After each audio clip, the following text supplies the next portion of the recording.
All right, we're going to open our Bibles once again to 1 Kings, and we're going to chapter 19. We've been in a series of messages regarding when the bottom falls out of your life. And we have looked at 4 specific things heretofore. I'm going to speak on one of them this morning, and then I'll conclude that series tonight with the call of Elisha. But it's been good, I think, for us to go through this process. A lot of folks running around don't realize the bottom's falling out of them until they walk away and you look at them and say, well, what happened to you? Bottom fell out of their life. And so we began looking at the children of Israel and Elijah coming into the lives to speak to them about their sin. So if you have your Bibles open to chapter 19, I want to read just a few verses there. Would you stand, please?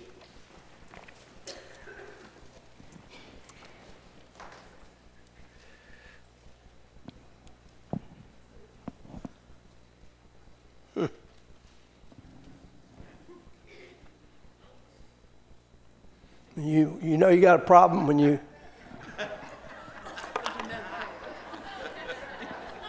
Oh, Lord, I've gone blind just standing here.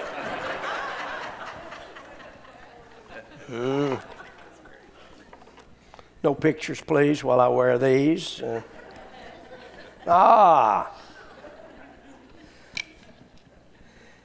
Ahab had told Jezebel all that Elijah had done, and withal how he had slain all the prophets with the sword. Then Jezebel sent a messenger unto Elijah, saying, so let the gods do to me, and more also, if I make not thy life as the life of the one of them by tomorrow about this time. And when he saw that, he arose and he went for his life. And he came to Beersheba, which belongeth to Judah, and left his servant there. But he himself went a day's journey into the wilderness and came and sat down under a juniper tree. And he requested for himself that he might die, and said, it's enough. Now, O Lord, take away my life, for I am not better than my fathers. Father, add your blessings to your word. Teach us from it.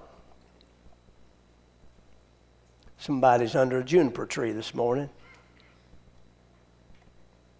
Their life's fallen apart. Things have happened they never thought would happen. And they've got a wish of death in their life. They don't want to live. They're discouraged. And they need help today. Use me, Lord, in Jesus' name. Amen.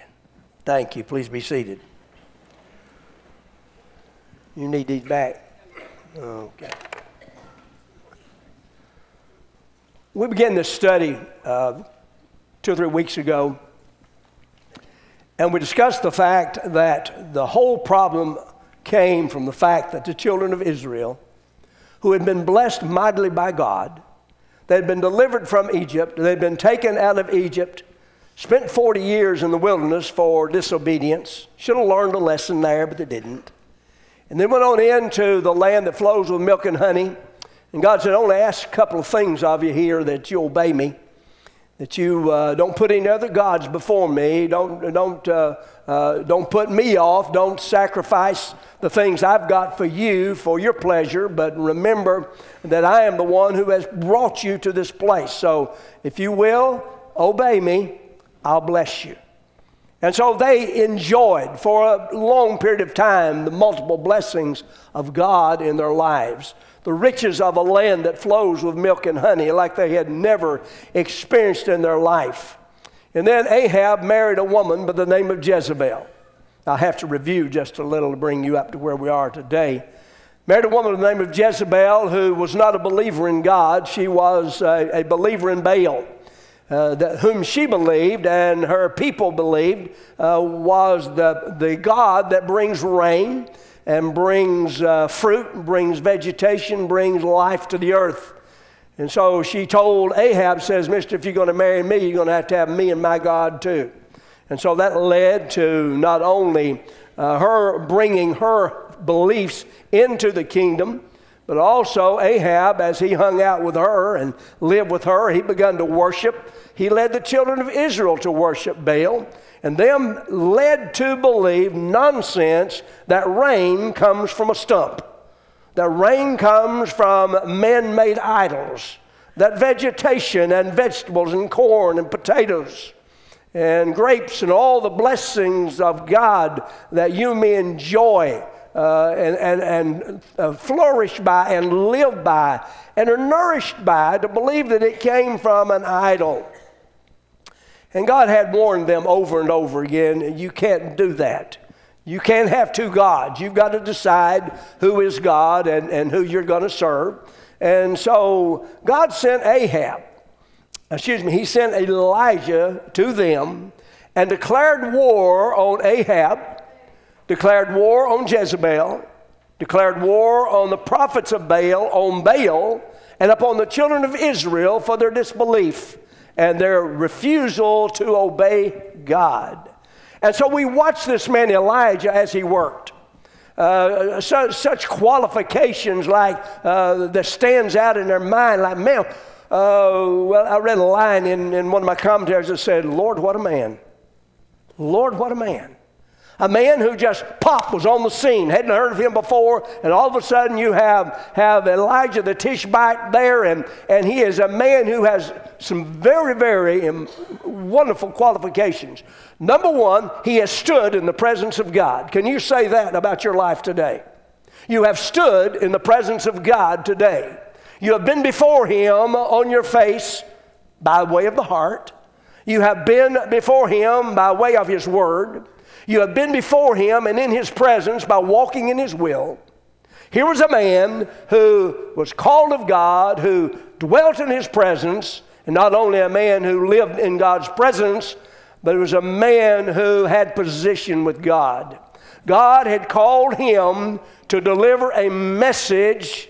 Only he was the one given that message, and so he comes and he brings that message to the children of Israel and to the king, the leader of the country, and all the others who were having a difficulty realizing who God really was. And so he has this position, but also he's a man of prayer. And we discussed that last week, and how many times God had used prayer in his life, and we discussed how important prayer was for you and me. Last Sunday night, as a matter of fact, we spent that whole sermon talking about the importance of prayer and how we're to pray and how often we're to pray and how we're to continue to keep asking and seeking and knocking and don't give up until God does what He said He would do. And that we have to be faithful to trust Him to do that. But the power that He demonstrated, Lord, what a man. We saw him as he stood before Ahab and he said, now I'm going to pray. At my word, when I pray, God's going to shut up heaven. And it's not going to rain. For 3.5 years, there's going to be a drought. There's going to be a recognition of the fact that Baal does not bring the rain. It's God who brings the rain. And so the rain stops. In the process of time, God takes care of Elijah. And we see how he moves on to this place, a place called Sidon. Actually, it's the area from where Jezebel came from. And God has prepared this widow to feed him there, and all she got a little bit of meal and a little bit of oil. But we saw that how if we will obey God on this me first principle, God says me first. And I'll be honest, folks, we all struggle with me first. In a number of areas of our life, there is an area in your life that you know when I say this, that God said put me first, and you know what comes to your mind when God says me first, and you say, mm-mm, mm-mm. But she, by faith, does what God has put her there to do, and so she bakes the cake for Elijah first, and you know how she was taken care of. But anyway, the next thing we find, an amazing thing happening, not only is that meal barrel and that oil vessel refilled every day, or the amount they need every day. And then the little boy got sick and he died. And isn't it amazing how God will put people in your life just at the right time? Why, if Elijah had been off down there in Jezreel or some other place, while this widow woman's son was dying, nothing could be done. But he happened to be in the right place because God put him there. And so he raises that boy to life. He prays again later, and the rains come. What a man of power. A man of prayer, a man of position, a man of presence. And all I was saying, man, I'd like to be like that guy, because he's got it all going. But look what happened. The bottom fell out of his life too. Because we look at people, Teresa, and say, well, I wish I could be like them. Everything goes perfect for them. They never have problems. They never have difficulties. They don't have kids that they're concerned about. They don't have problems on the job. Their marriage is perfect. They've got all this. Everybody in this room wears a mask of some type. And we say, boy, I wish I could be like Elijah. But you see, time came in his life when what we never thought would happen to Elijah happened. The bottom fell out of his life. This man of great faith, this man of a presence with God and position with God and power of God, and a man of great prayer. And at his word, the rain stopped. At his word, the rain came. At his word, that boy was raised. And now we see this man doing something so out of character. He's running.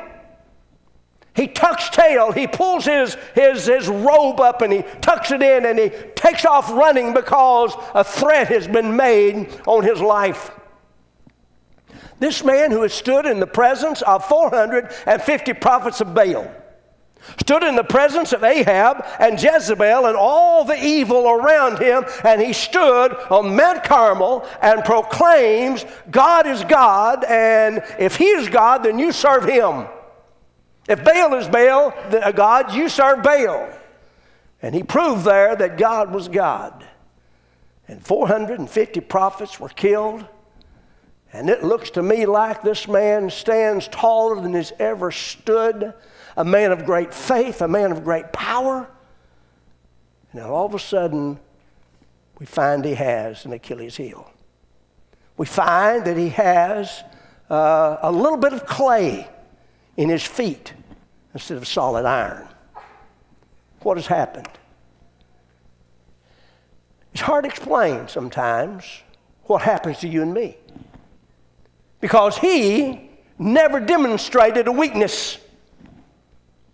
He never showed a side of him that would say, hey, I don't know whether I want to follow you or not. I don't want to believe you or not. But basically what happened to this man was depression set in.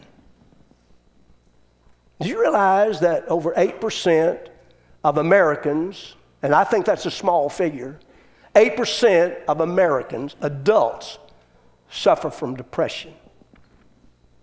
3% of children suffer from depression. And 7% of young people struggle with depression. It's a real thing.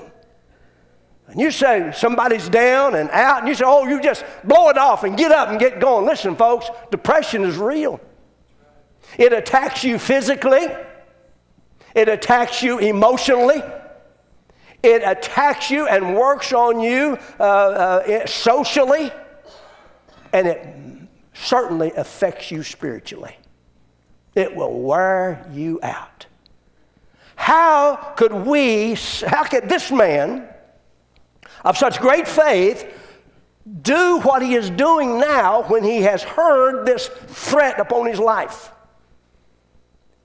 Now, of course, we know how this all turned out, but let me just kind of hint just a little bit about some things I believe would attribute or contribute to his depression.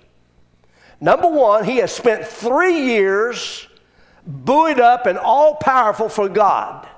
And he has basically walked on the mountaintop for 3.5 years, and all of a sudden he's got to come down off the mountain. Let me say to you and me this morning, when you are walking on the mountaintop and things are going great for you, look out, because a fall can come. When you have great victories, you have great peace, everything is fallen in place, God is in his heaven, and all's right with the world, be careful, because you could be setting yourself up for a fall. You could be setting yourself up for a situation that's going to bring depression into your life, just like happened to this man Elijah, who had been a great man of faith, who had stood among so many enemies, and all of a sudden, a little old, little-lipped woman threatens to kill him. And he says, God, I don't want to live anymore. She had put a sentence of death out on him, and the last thing he wanted was a little-lipped woman to kill him. And so if he wanted to die, he could have just stayed right there. But you know what he did? He ran. He's depressed. I think probably some things that we could say about him because of the 3.5 years of pressure that he has been under. Any of you under pressure? Are they loading more on you on the job than you had before? Are the situations and circumstances just seems that they are getting more difficult, and you don't have any room to breathe? You want to cry out like Jerry Clowers says, shoot up here amongst us. One of us is going to have some relief. I believe he's suffering from exhaustion, burning the candle at both ends, struggling to make ends meet, so to speak, being over here when you have to be over there, robbing Peter to pay Paul, running here and there and going back and forth. I think he struggled in his exhaustion and all that he was going through. I think he probably did not have good health habits. He wasn't eating right. And we know that he needed food because we find him was on the run. God sent an angel and said, lay down there, boy, and get some rest. I got to feed you. The Lord had to feed him because he had not taken time out to eat. He needed water, and he was there where he needed to be. He was getting food and water. God provided that for him. He was exhausted. It happens oftentimes with you and me as church family that we become so exhausted with our workload and our jobs and our family duties and so forth that when it comes time to worship the Lord and to be in God's house, we're so sucked dry, we just don't feel like being there. Now, don't raise your hand, because if you were honest, every person in this room would raise your hand. There's some days you just say, I can't cut it. He was exhausted. I think he was discouraged. Now, I know you never deal with discouragement, but just in case it ever comes up in your life, that all the things that are going on in your life has brought you to the point to where you're just discouraged. Discouragement, despair, those two words kind of go together. I mean, when we think about Elijah, here he had this great victory on Mount Carmel. The prophets of Baal are dead. And I think that he's discouraged in a sense because Ahab, the king of Israel, should have repented. He should have come to Elijah and said, man, you're right, and I've not led right. I've not stepped up like I need to be. Jezebel, still as wicked as she ever was. And the children of Israel who had stood and told told Elijah, yes, the Lord is God. But there wasn't one of them, as far as he could see, stepped up and said, we're going to follow God now. Nobody was doing that. And as you read here, he says, I'm all alone. He's discouraged. He got one thing behind him and another thing came. Got one thing behind him, another thing came. One after the other. Discouragement and despair brought him to the point to where he just said, I don't live. I'm done. I'm out of here. God, take my life. I think he felt defeated. I think the things that he had done, as he looked around and everything was around him, the things that should have been happening had not happened like they should have happened. As far as, you got the great victory on Mount Carmel. He comes off of that mountain in a dead run, prayed down rain. It didn't seem to make any difference. Felt like he was defeated. He felt like a failure. You ever been there? It felt like a failure. I'm no good. God sent me on a job, and I failed in that job.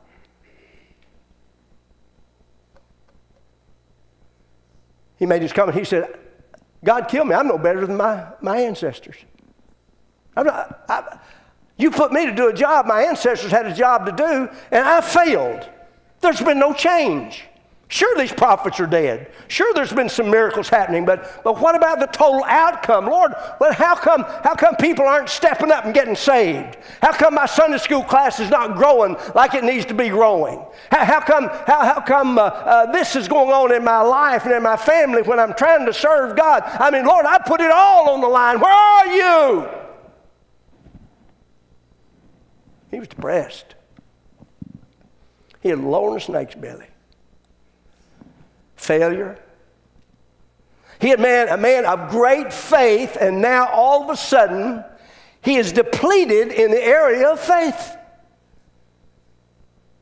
Nehemiah, when all the enemy was after him and he was rebuilding the walls to Jerusalem and the gates, and the enemy was coming after him, making threats to him, they said, why don't you come down off that wall and go down here or go there? And he stood and he said, should such a man as I flee? It's time to stand. It's time to have faith. It's time to believe. And so because his faith faltered, he fled. He feared that sentence of death, but at the same time he said, Lord, I just want to die. I meet a lot of people like that in my ministry. They sit in my office and they weep and say, Preacher, I don't want to live. I go to the bedside in the hospitals. I meet with people who've had death come into their home. I don't want to live. I just can't take anymore. I'm overwhelmed. I want to die. He isolated himself. The Bible says that as he made his journey, he stopped at a certain place and he left his servants there and went on alone. Well, the worst things you can do, my friend, now trust me on this, it's when you get down and out, discouraged and despair, and depression sets in, well, the worst thing you can do is lock yourself off in a room, turn out the lights, pull down the shade, and turn on some old sad music. I promise you, you'll be miserable. Remember the story, I just happened to think of this, told a long time ago about a man who was out on a bridge and committed suicide. And they had been trying to talk him down. He was out there in the middle, and it would be a death fall. And so they called, and one of the greatest psychologists in the area happened to be in the city lecturing on depression. And they found where he was and said, would you come and help us with this guy because he's certainly going to jump. And he said, no sweat. Brought him there, boy, turned the sirens on and brought him to the edge of that bridge and got him out there. And he walked the rest of the distance and went out there and met with that guy. told him who he was, and he said, "Now I know you wanting to commit suicide." And he said, "Tell me your story." And the man began to tell his story, and after that psychologist heard that story, both of them jumped.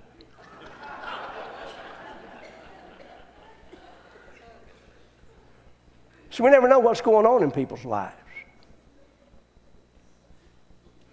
You sit here, you got a smile on your face, you're happy.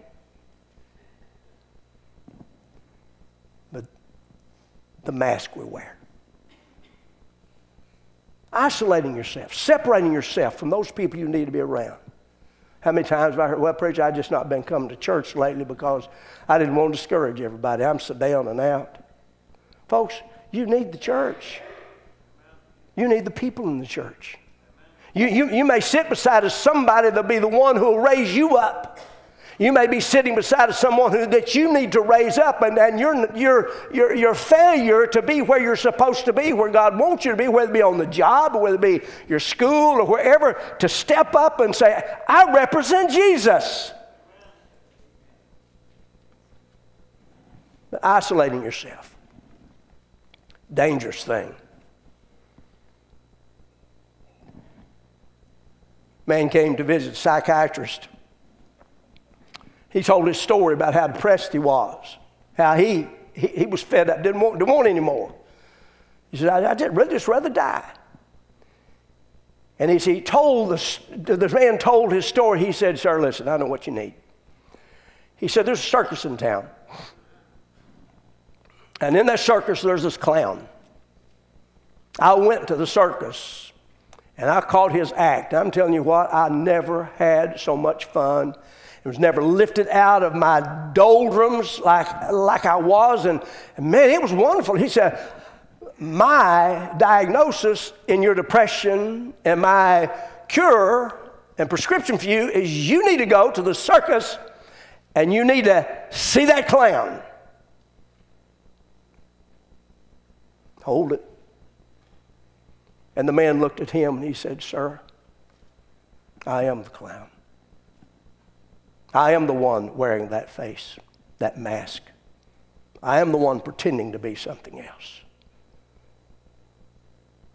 Depression.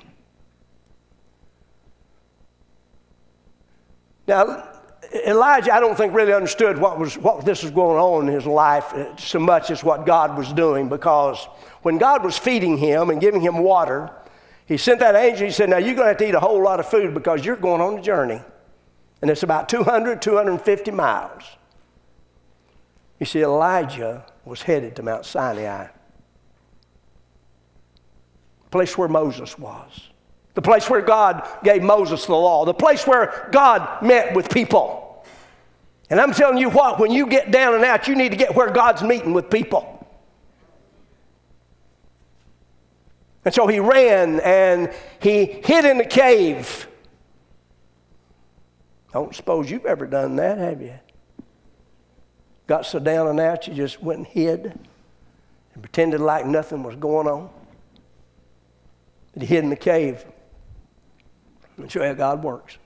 This is how it works in your life. God knows where you are. He knows every condition in your life right now. See, he is omniscient. He knows everything.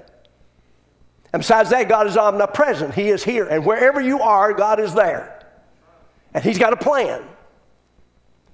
And so while Elijah is hiding in a cave from the will of God, a man who has a death threat upon him and has a death wish that he wants for himself, doesn't want to live, God goes to where he is and God rescues him. Here's what God did. "Elijah, what are you doing hiding in this cave? Did I tell you to go hide in a cave? Did I tell you to throw up your hands and quit? Did I say that Jezebel would kill you? Did I say that things was over for you, that I was done with you? Did I tell you to hang up your hat and quit? Did I tell you that? No." And so he said, "Let me reveal myself to you." He said, "Stand here at the cave entrance and watch this." Mighty, powerful winds began to blow, and it blew so hard. This was not an earthquake, but the winds blew so hard that it shook the rocks loose. And as Elijah looked at that, who is used to the dramatic, who's used to the powerful stuff going on around him, raising the dead and praying down rain and praying and stopping rain. This man who had seen magnificent and powerful things happen, God pouring down fire upon that altar at Mount Carmel, and God was not in that wind. So here's the problem we have. People expecting to see God always in the big dramatic stuff. Now, I know we've got a lot of stuff going on in our country today that's called worship.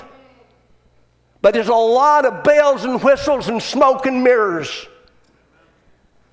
Because people are looking for the entertainment and the stuff that'll make them clap their hands and jump up and down. But my friend, it's got to go a long way to reach into the heart and touch the heart to where it'll stir you, Brother Tommy. I'm not opposed to some of the stuff. I'm not saying, well, preacher, what are you saying? I'm saying we want a God that will speak to the heart. Then an earthquake came. But God wasn't in the earthquake. Then the fire came, and God wasn't in the fire.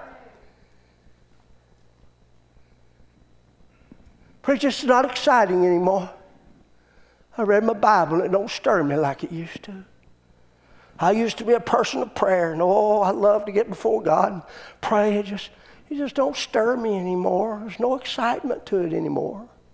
Oh, I love to teach that Sunday school class, and boy, how I love that class, and all of a sudden I just don't feel it anymore. The Bible says, and then the still small voice, God spoke. You may not hear him in the wind. You may not see him in the earthquake. You may not see him in the fires of this world, but you stand still and you'll see the salvation of God as that still small voice comes to you and says, I'm here. I've not let you down. I've not failed you. I've not quit. I'm still God on the mountain. I'm still God in the valley. I'm still the one who saves. I'm still the one who delivers. You put your eyes on me, Elijah.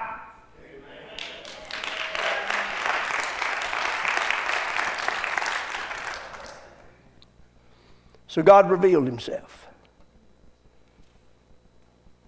and went on that mountain and rescued him off that mountain. Here's what God did. He said, now Elijah, did I tell you to come up here? He said, no. He said, you return. I'm not finished with you. I'm not finished with you, Teresa. So you're dragging that oxen around.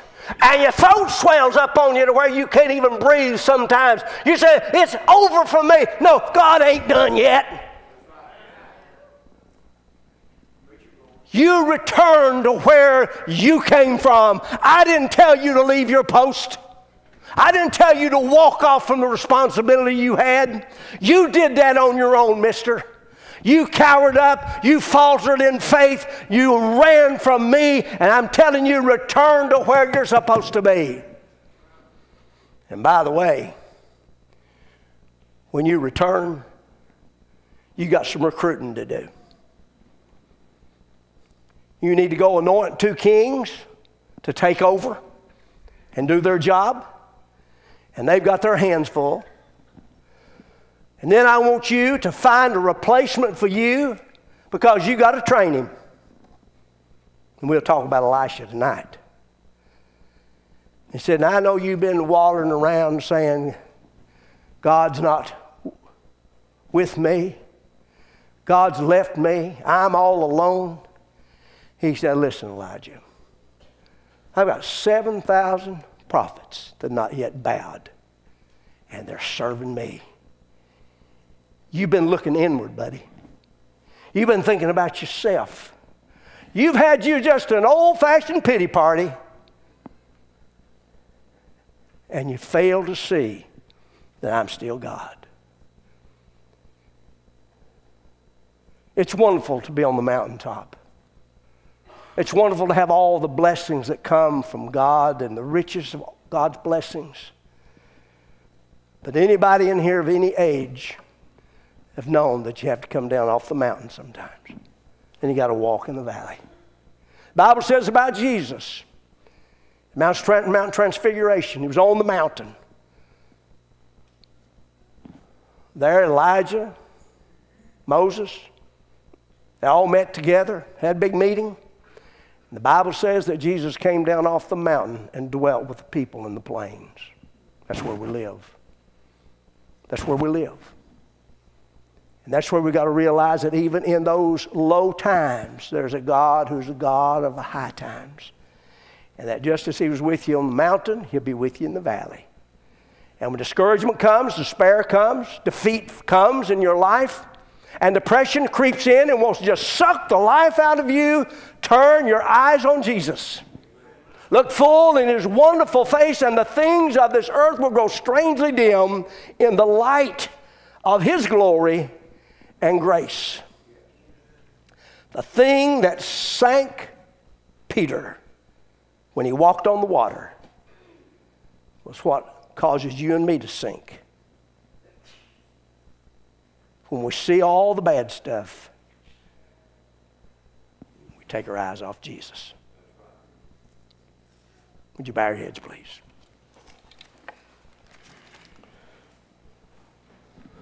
Just a moment, we're going to sing a song of invitation.